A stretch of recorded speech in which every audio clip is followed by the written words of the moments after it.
हे दोस्तों, आज मैं आपको बताऊंगा एक की रीजन क्यों कुछ ही लोग बहुत अमीर बन पाते हैं और क्यों ज्यादातर लोग गरीब या फिर मिडिल क्लास रह जाते हैं। रॉबर्ट नाम का एक लड़का था जिसके दो बाप थे।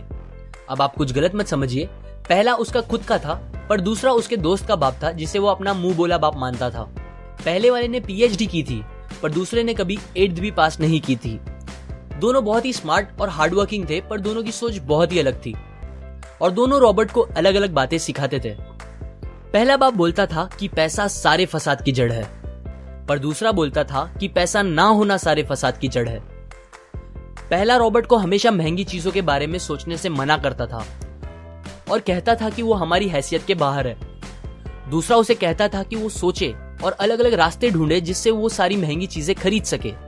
ये करने से उसका दिमाग तेज होगा और नए आइडियाज भी मिलेंगे।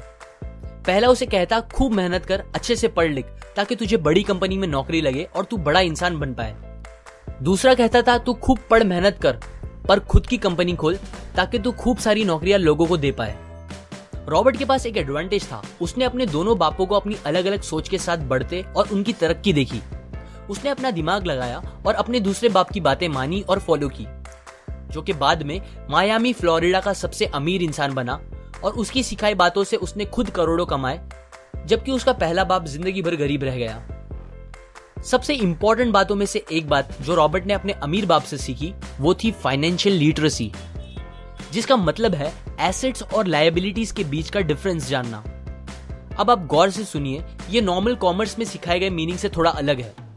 रॉबर्ट ने काफी इजी शब्दों में उसका मीनिंग बताया है, जो कि कुछ ऐसा है। एसेट्स कोई भी वो चीज होती है जो आपको पैसे बना के दे या फिर आपके जेब में पैसे डाले, और लायबिलिटीज वो चीजें होती है जो आपके जेब से पैसे ले ले या आपके पैसे खत्म करे। अमीर लोग इसीलिए अमीर होते हैं बिकॉज वो अपने एसेट्स बनाते हैं, जबकि मिडिल क्लास लोग बस लायबिलिटीज पे खर्च करते हैं। मिसाल के तौर पर रमेश और सुरेश नाम के दो दोस्त थे। दोनों सेम पोजीशन और सेम सैलरी पे काम करते थे। जब भी उन्हें सैलरी मिलती, रमेश अपनी सैलरी से नए कपड़े, नए गैजेट्स, नया फोन, बाइक या कार ऐसी चीजें खरीदता था जो उसे अमीर जैसा फील कराती थी।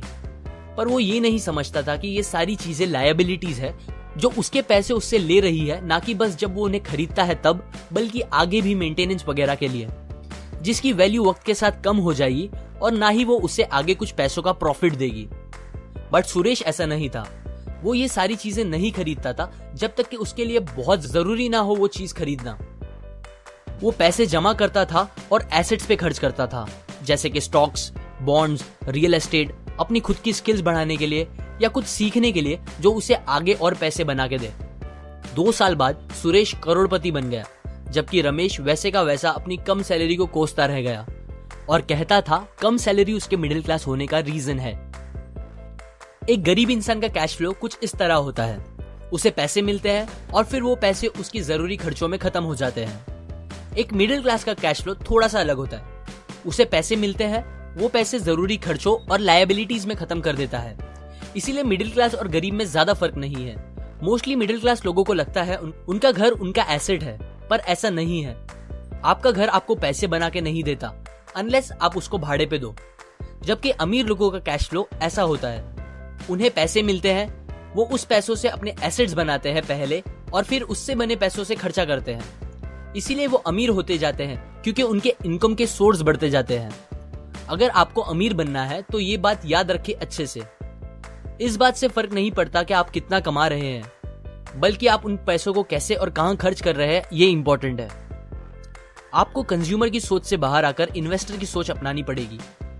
लोग कंप्लेन करते हैं उनकी खराब कंडीशन का रीजन उनकी कम सैलरी है और सैलरी बढ़ेगी तो वो आराम से रहेंगे, पर प्रॉब्लम ये है कि इनकम बढ़ने के बाद लोगों के खर्चे ज्यादा बढ़ जाते हैं, क्योंकि ज्यादा पैसे ज्यादा अच्छी चीजें खरीदने पे मजबूर करता है, जैसे कि एक बेहतर फोन, कार, घर, जो कि सब फिर से बस लायबिलिटीज है जो आपको कभी अमीर बनने नहीं देगी।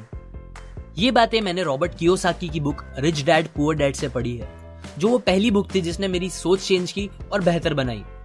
अगर आपको ये बातें अच्छी लगी तो लाइक करें, अपने व्यूज कमेंट करें और फाइनली सब्सक्राइब करें। मैं आपको ऐसी काम की बातें जो मैंने दुनिया के कुछ सबसे समझदार लोगों से सीखी है शेयर करूंगा, जो आपको सक्सेसफुल बनने में मदद करेगी। और आखिर में थैंक्स फॉर वॉचिंग।